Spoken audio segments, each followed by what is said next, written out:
So you and your partner are watching the World Cup, and you see 22 players running around, but honestly, it looks like chaos. Some guy is in a yellow jersey using his hands, someone else is kicking the ball to the moon, and you have no idea what anyone's job actually is. And that's totally okay. But imagine for a second you're a kid watching football for the very first time. You'd ask, what does each person on the field even do? And that's exactly what we're doing in this video.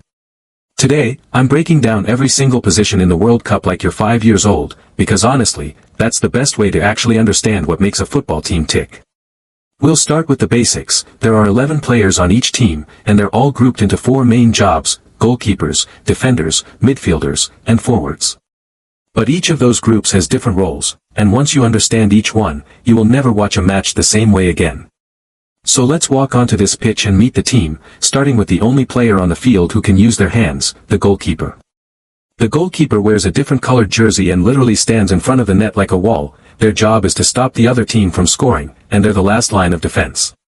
The best goalkeepers also organize the defenders in front of them and act like a general on the pitch.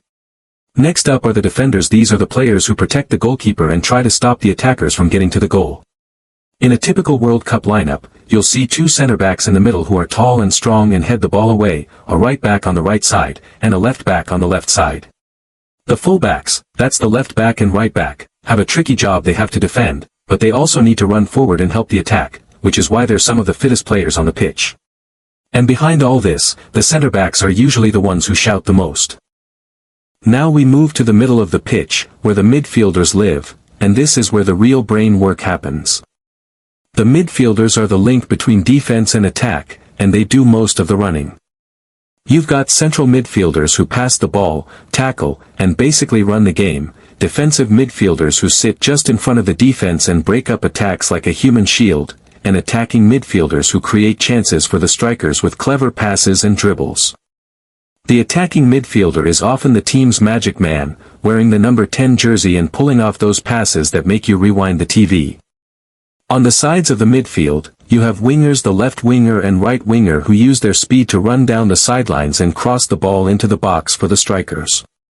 Wingers are the entertainers of the team, doing fancy stepovers and trying to beat defenders one-on-one, and when they cut inside and shoot, it's usually a highlight reel moment. And then, right at the front, we have the strikers, the goal scorers. The main center forward, usually wearing number 9, is the player whose job is literally to put the ball in the back of the net. They need to be at the right place at the right time, have quick reflexes, and finish chances with one touch. Some strikers are tall and win headers, others are small and quick and run in behind the defense, and the best ones can score with both feet and their head.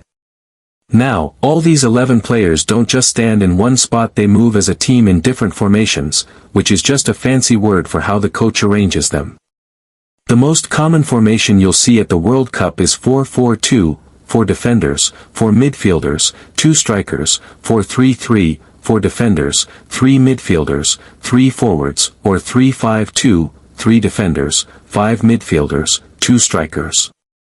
Each formation has its own strengths, like 4-3-3 is great for attacking and pressing, while 3-5-2 gives you more control in midfield, and 4-4-2 is solid.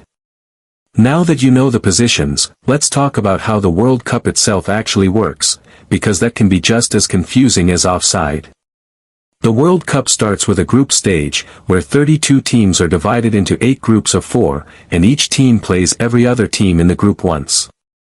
A win gives you 3 points, a draw gives you 1 point, and a loss gives you 0 points, and the top 2 teams with the most points from each group move on to the knockout stage. And this is where it gets intense. From the round of 16 all the way to the final, it's single elimination, which means you lose one match and you're out. If a knockout game ends in a draw, we go to extra time, 30 extra minutes, split into 2 15-minute halves. If it's still tied after that, it all comes down to a penalty shootout, which is basically a game of nerves where each team takes turns shooting from the penalty spot. The team that scores the most penalties after 5 rounds wins, and honestly, that's the most stressful moment in football. So there you have it, from the goalkeeper at the back to the striker up front, from the group stage to the final whistle, you now know exactly what's happening on that pitch. And you know what that means. Next time your partner asks you, wait, what does that player do, you can actually explain it without guessing. And that's a flex. If this Stickman made you finally understand every position in the World Cup, hit that like button. It really helps me make more of these videos for you. Subscribe if you want to learn the offside rule, VAR, and even more football rules in this same simple way. Share this with someone who's just started watching the World Cup, they'll seriously thank you later. Stickman out. Next video, the offside rule explained for your partner, because honestly, if you've made it this far, you're ready for the big one. See you on the other side.